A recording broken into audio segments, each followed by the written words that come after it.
The X-Wing is ready for some space blasting action with this month's Patreon pick, Silpheed for your Sega CD, and it looks like it's going to be an explosive game. Haha! Let's go ahead and take Silpheed, let's pop it in my Sega CD and see how it holds up today. Let's go to the game.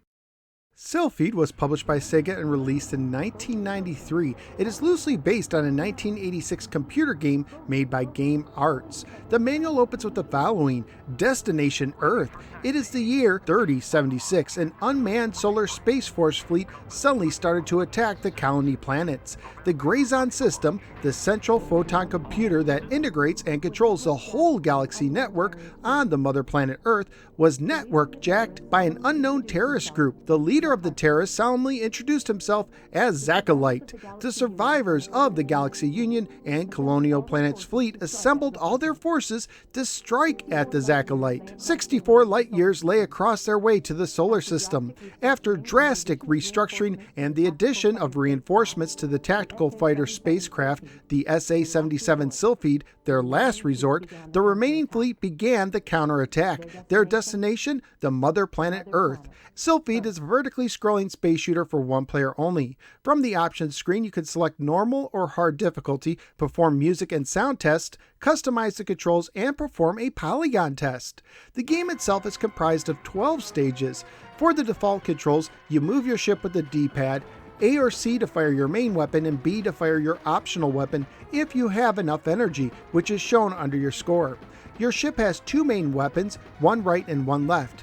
You start with no optional weapons and forward beams on both sides. As you score more points, you can earn more main and optional weapons to select from in between stages. Every 40,000 points you earn a new main weapon, starting with the wide beams that shoot sweeping left and right, phalanx beams that shoot in a V shape, and finally an auto-aiming homing shot. Every 50,000 points you earn a new optional weapon, but unlike the main weapons, you earn them in a random order. Graviton bombs can block enemy fire, EM defense system creates a protective barrier, photon torpedoes have auto tracking and fire in 8 directions, and antimatter bombs explode on impact. In the game, there are item carriers that release bonus items that can be collected by touching them.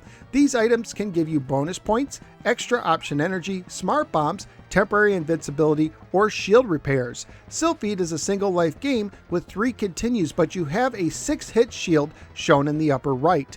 When your shield depletes, another hit will give you engine damage, a second hit will damage your weapons, and a third hit destroys you altogether, forcing you to use a continue to restart the stage from the beginning.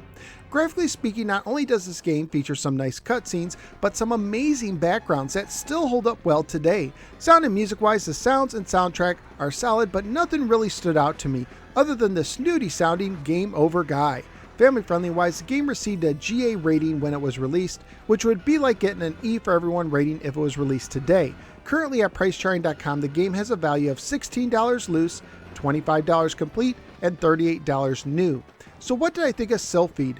First of all, this is a very nice looking game and it controls well too. However, it is also very hard, and the nice looking backgrounds actually add to the difficulty. Sometimes it's hard to tell what is just background and what is actually something to avoid crashing into. There can also be times when so much is going on the screen that it can be easy to lose enemy shots that are coming right at you.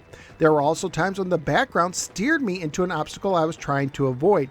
The game is so challenging that it requires some memorization to complete, personally a little more than I like, but I am thankful there is a stage select cheat out there on the internet. Without it, I don't think I would have been able to pass the 3rd stage, and with it I found I enjoyed some of the later levels and even found some of them easier than the 3rd stage. I also found that I enjoyed some of the weapons that I was unable to earn without the cheats. Don't get me wrong, I enjoyed Silpheed, and it's a nice game to look at. I just personally wish it had an easier setting for me.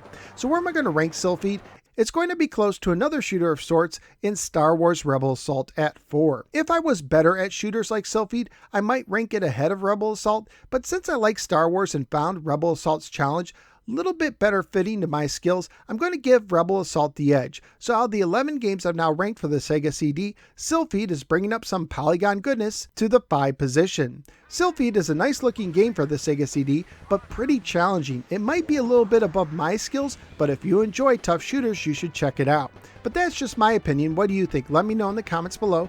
Also, please like, share, and subscribe. Follow me both on the Facebook and the Twitter. Check out some of my many other videos and sign up at patreon.com/NoseForAgamer, just like David, William, and Vincent did, who all nominated today's game, to support the show and gain access to exclusive perks, including the ability to nominate games for possible reviews.